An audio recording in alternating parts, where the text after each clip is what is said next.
Hey guys, welcome back to my channel beauty Priya kitchen. আজকে তোমাদের সঙ্গে শেয়ার করব চিকেনের একটা রেসিপি। দেখো, সবার হাতে সময় এখন ভীষণ কম, আর তার জন্য আমি আজকে প্রেসার কুকারে চিকেন রান্না করে দেখাবো।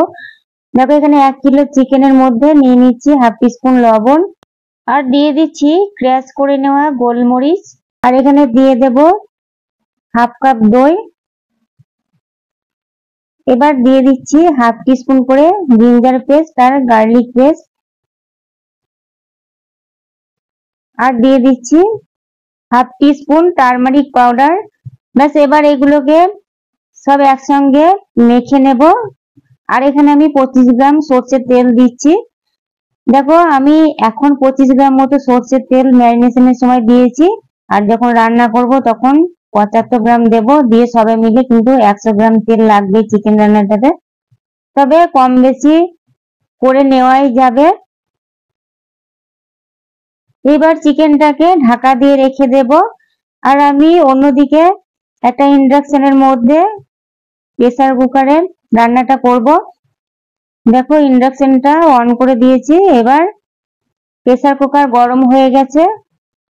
প্রেসার কুকারের মধ্যে দিয়ে দেব সর্ষের তেল। এখানে আমি 75 গ্রাম সর্ষের তেল দিচ্ছি। ব্যাস, এবার আলু ভেজে নেব। তেলের মধ্যে দিয়ে দিচ্ছি আলুর মধ্যে সামান্য লবণ আর সামান্য হলুদ। একটা আলুকে 2 পিস করে কেটেছি। দেখো, আমি একটু চিকেনের মধ্যে আলুগুলো মোটা করে দিই, তাহলে আলুগুলো গলে যাবে না। ব্যাস, এবার তেলের মধ্যে আলুগুলোকে ভেজে নেব একটু লাল করে।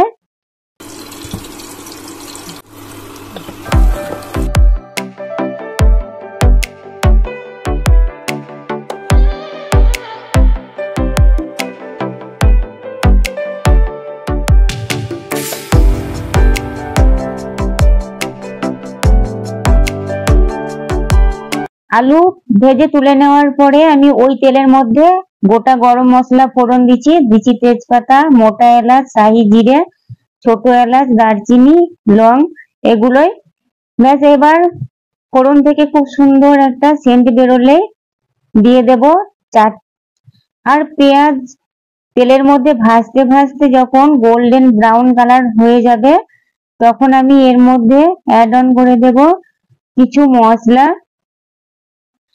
দিয়ে দিচ্ছি একটা টমেটো কুচি, আর দিয়ে দিচ্ছি কয়েকটা চেরা কাঁচা লঙ্কা।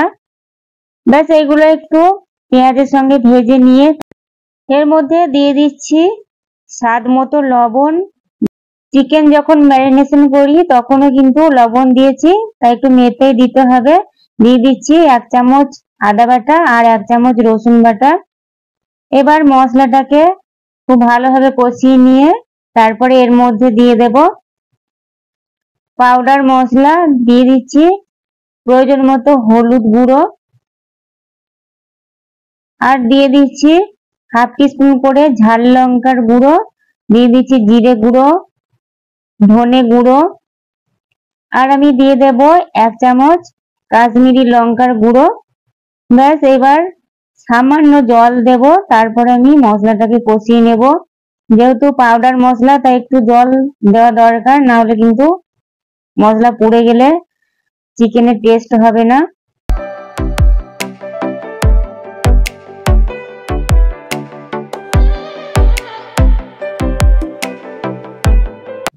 মশলা কষানো হয়ে গেছে। এবার দিয়ে দিচ্ছি চিকেন, ম্যারিনেশন চিকেন দিয়ে তারপরে খুব ভালোভাবে কষিয়ে নিতে হবে। আর দেখো, কষাতে কষাতেই কিন্তু চিকেনের কালারটা চেঞ্জ হতে শুরু করবে। আর এইভাবে অনেকক্ষণ কষিয়ে কষিয়ে তারপরে যখন এরকম একটা কালার আসবে আর মশলা থেকে তেল উপরে উঠে আসবে, তখন বুঝতে হবে যে কষানোটা হয়ে গেছে। দেখো, মশলা থেকে তেল কিন্তু উপরে উঠতে শুরু করেছে। এবার দিয়ে দেব ভাজা আলুগুলো, আর এই আলুগুলো দিয়ে আরেকটু কষিয়ে নেব। আর একটু কষিয়ে নিয়ে তারপরে আমি জল দেব। আর দেখো, প্রেসার কুকারে জল কিন্তু বেশি দিলে হবে না, যতটা চিকেন আছে ঠিক সমান সমানই আমি জল দেব। আর বেশি জল দিয়ে দিলে কিন্তু প্রচুর ঝোল হয়ে যাবে, আর জলটাও প্রেসার কুকারে কমে না গো। তাই প্রেসার কুকারে বেশি জল দেওয়ার কোনো প্রয়োজন নেই, যতটুকু চিকেন ততটুকু জল দিয়েছি। এবার দিয়ে দেব সানরাইসের গরম মশলা গুঁড়ো। দেখো এই সানরাইসের গরম মশলা গুঁড়োটা 1/2 টিস্পুন দিলাম। আর এই গরম মশলা গুঁড়োটা চিকেন বা মটন যাতে দেবে সেটাতে দিলে কিন্তু টেস্ট হবে। দেখো তোমাদেরকে প্যাকেটটাও দেখিয়ে দিয়েছি।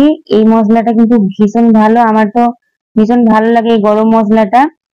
ব্যাস এবার এটাকে ঢাকা দিয়ে 2টো সিটি দেব। তো এবার আমি ঢাকাটাকে লাগিয়ে দিচ্ছি। ব্যাস এবার 2টো সিটি আসার জন্য অপেক্ষা করব।